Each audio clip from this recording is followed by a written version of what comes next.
স্বাধীনতার পর সীমান্তবর্তী এলাকায় বিদ্যুৎ সংযোগ। স্বাধীনতার পর রঘুনাথগঞ্জ ২ নম্বর ব্লকের অন্তর্গত ভারত ও বাংলাদেশ সীমান্তবর্তী এলাকা চরপিজাপুর ও বাজিতপুর গ্রামে বিদ্যুৎ সংযোগ ঘটালেন রাজ্যের বিদ্যুৎ প্রতিমন্ত্রী মোহাম্মদ আখরুজ্জামান। খুশি এলাকাবাসী। রঘুনাথগঞ্জ ব্লকের এই চরপিজাপুর ও বাজিতপুর গ্রাম বন্যা কবলিত হওয়ার জেরে এলাকায় স্বাধীনতা কয়েক দশক কেটে গেলেও বিদ্যুৎবিহীন অবস্থায় ছিল গ্রামটি।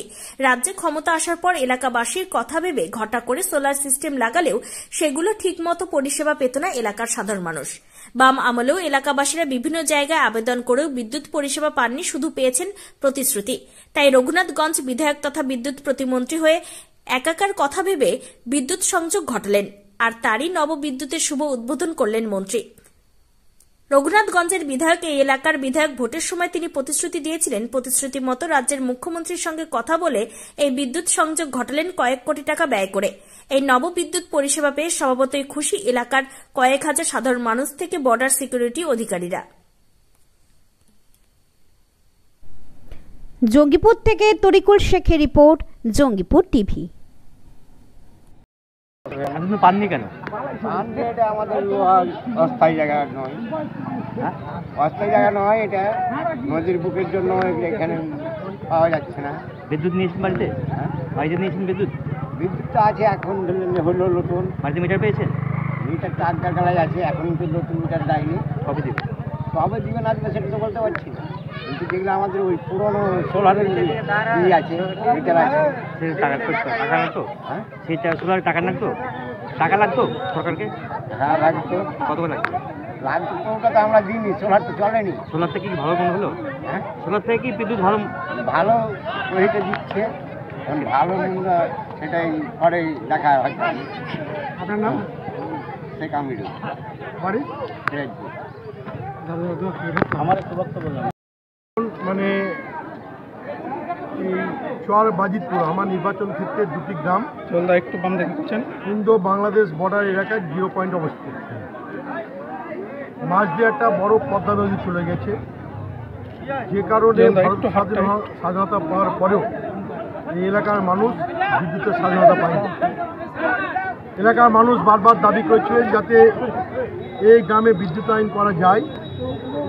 অনেক দিনের দাবি ছিল, 34 বছরের সরকার ছিল, যাদের কর্তব্য দায়িত্ব ছিল তারা করেনি। আমি যখন রাজ্য মন্ত্রিসভায় মমতা ব্যানার্জি আশীর্বাদ পাথর করে যখন ওনার স্নেহ ভালোবাসা পেয়ে ওনার স্থান পেলাম, আমি একদিন রাজ্যের মুখ্যমন্ত্রীকে যখন বললাম যে আমার এলাকায় বাজিতপুর পিরাজপুর দুটো গ্রাম আছে বাংলাদেশ ইন্দো বাংলা 0 বর্ডার এলাকায়, এখনও বিদ্যুৎ পাইনি। উনি শুনে আকাশ থেকে পড়ে উনি বলছেন যে আমার রাজত্ব এখনও গ্রামে বিদ্যুৎ পৌঁছায়নি, আমরা কী করছিলাম? আমি ধমক খেলাম, মাথা নত করে দাঁড়িয়ে থাকলাম, বলে যে ইমিডিয়েট যাতে গ্রামের লোকে বিদ্যুৎ পৌঁছায়, তোমরা গ্রাউন্ড লেভেলে কাজ করো। আমি বিদ্যুৎ দপ্তরকে নির্দেশ দিচ্ছি অতি সত্ত্বর যাতে গ্রামে বিদ্যুৎ পৌঁছায় তার ব্যবস্থা করে। আমি আজকে বাংলার জননেত্রী আমাদের রাজ্যের মুখ্যমন্ত্রী মমতা ব্যানার্জিকে আমি ধন্যবাদ এবং কৃতজ্ঞতা জ্ঞাপন করি যে ওনার বদনতায় এতদিন পরেও আমরা বিদ্যুতের স্বাধীনতা পেলাম। আজকে এই দুটি গ্রাম আজকে আমরা দেখলেন যে আমরা শুভ উদ্বোধন করলাম বিদ্যুৎ।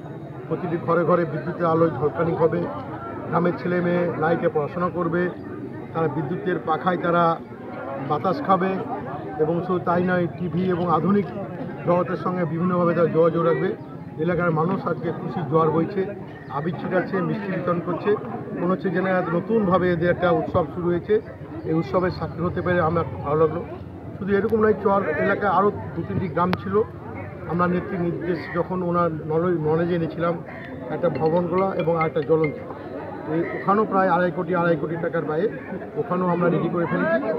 আমরা দপ্তরের আধিকারিকরা অল্প সময়ের মধ্যে ওটাকেও আমরা শুভ উদ্বোধন করে দেবো। কত কোটি টাকা পাই? এটা 2 কোটি সামথিং, ওটা 2.5 কোটি। কত লোক উপকৃত হবে? এখানে তো আপনি দেখছেন দুটো গ্রামে যে পরিবারগুলো আছে প্রায় 8,000 থেকে 10,000 মানুষ এখানে উপকৃত। এই যে একটা অসম্ভব কাজ, কীভাবে ধন্যবাদ আন্তরিকতা জানাবো। উনি শোনার পরে বললেন যে জল ছাড়া যেমন জীবন বাঁচতে পারে না, বিদ্যুৎ ছাড়া আধুনিক যুগেতে মানুষ বাঁচতে পারে না। তোমরা কি করলে এতদিন পর্যন্ত গ্রামে বিদ্যুৎ যায়নি, আমার কাছে কেন খবরটি পৌঁছায়নি? ওনার ধমকের সুরে উনি নির্দেশ দিয়েছিলেন আধিকারিককে, এত তৎপরতার মধ্যে হয়েছেন। মূল কারিগর কিন্তু বাংলার জননেত্রী মমতা। আমরা এসেছিলাম, থাকতে পারে না, আপনি বাহারা ঘাট থেকে এই পর্যন্ত প্রায় 75 লক্ষ টাকা ব্যয়ে ভারত স্বাধীন হওয়ার পরে এত টাকা কেউ দেয়নি। আমরা মামাটি মানুষের সরকারের নেতৃত্বে এর আগে 2 কোটি টাকা দিয়ে একটা রাস্তা করেছি এই গ্রামে, এটা দুটো গ্রামে 75 রাস্তা আমরা চালু করেছি, আর একটা 29 লক্ষ টাকা কমপ্লিট করলাম। আরও গ্রামের পাকা রাস্তায় ঝাড়চকটে, যেটা শহর এলাকা গ্রামীণ এলাকার বলবে না, যে টাকা আছে, যে রাস্তাঘাট হয়েছে তাতে ঝাড়চকচক করবে। মানুষের অভিযোগ থাকার কথা নেই, আনন্দ থাকার কথা। এখানে একটা MSK স্কুল আছে, গ্রামের মানুষ দাবি করেছে যাতে মাধ্যমিক হয়, আমরা এই জন্য আপগ্রেড করার জন্য যা যা ব্যবস্থা গ্রহণ করা করছি। ছেলেমেয়েরা করেছি। এলাকায় কত বছর থেকে বসবাস করছে? স্বাধীনতার আগে থেকে বসবাস করে, এখানে কত বছর বলা যাবে করে। হ্যাঁ, এদিকে পুরো গ্রামটা এদিকে ছিল পদ্মার ভাঙনে, অনেকেই সব পদ্মার ওপারে যেটা দেখছেন স্টেট হাইওয়ের ধারে, ওই সব বাড়িগুলো এদিকেই ছিল। পদ্মার প্রাকৃতিক দুর্যোগ, পদ্মার ভাঙনের কারণে মানে ক্ষয় হয়ে গিয়ে তা চলে গেছে। মন্ত্রী সাহেব, এত দেরিতে বিদ্যুৎ পৌঁছানোর কারণ? বামফ্রন্টের ব্যর্থতা।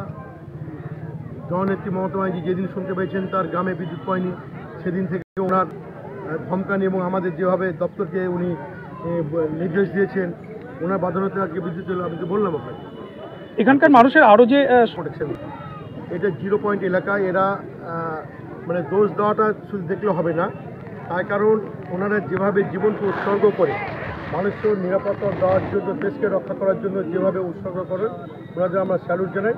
কিছু কিছু ক্ষেত্রে কিছু আধিকারিকের একটু অতি উৎসাহের জন্য কোনো সময় অসুবিধা হলেও আমরা উচ্চ পর্যায়ের আধিকারিকের দৃষ্টি আকর্ষণের সঙ্গে মিটে যায়। এটা নিয়ে কোনো বড় সমস্যা হয় না।